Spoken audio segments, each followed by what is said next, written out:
In today's market, we really have to approach each one of our listings as if I was going to buy that listing.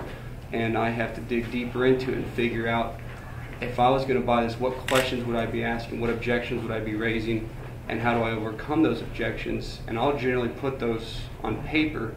I'll dig into a deal, act like I'm about to do the due diligence, and what would sell me, what would trigger my hot points, because all of us in here either want to be investors or are investors, and have to think in that mindset and mentality now that you need to figure out what is it that's going to get inside of somebody to get them excited. What's going to be that 5-year projection?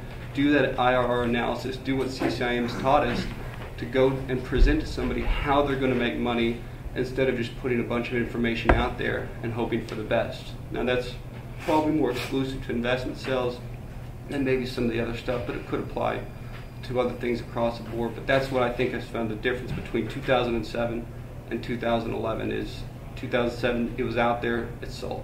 2011 you got to have an angle, you got to have an upside, you got to have a story, you got to have a creating of the model to show somebody this is X, Y, and Z, and this is how you're going to get there. Because there's so much product competing with fewer and fewer people that really have the ability to get good money, get good financing, and close. And so you've really got to differentiate your product. That's what we've kind of found. To motivate someone to sell in today's market, is that market different? Is multifamily different enough that it's in a position to find a seller who sells and feels like they're getting out okay, but a buyer who thinks there's still value there? I think that we create that urgency with somewhat of the macroeconomic picture that's surrounding us, as far as Fannie and Freddie potentially being reformed to some degree. And to HUD, I mean, 90% of all multifamily acquisitions are financed by a government-sponsored entity, be it Fannie, Freddie, or HUD. And so with the government changing, with the House being taken over by Republicans, there's going to be a time where Fannie and Freddie are going to be reformed. Maybe they're not going to get on the chopping block entirely, but whenever that time comes, when you couple that with potentially inflationary pressures, that window of 4.5%, 5%, 30-year amortization type debt that's non-recourse, that's not going to be around forever.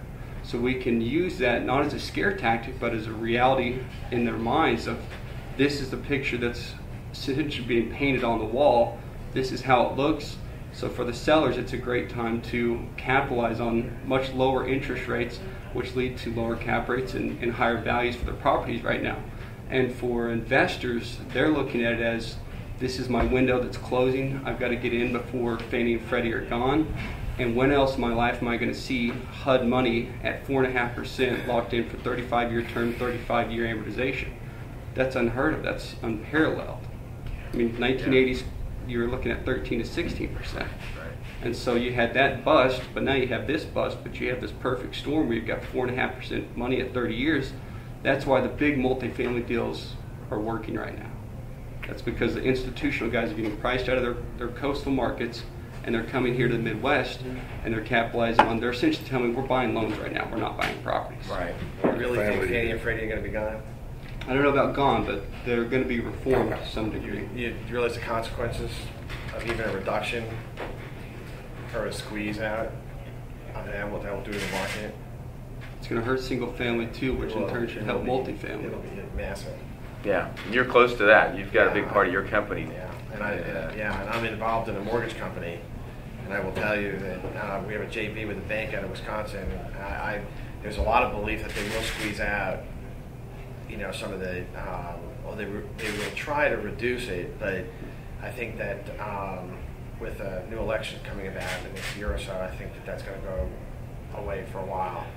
That will severely hurt the market. Not only residential, commercial, everything. Yeah. So we don't even want to go down I agree. that road.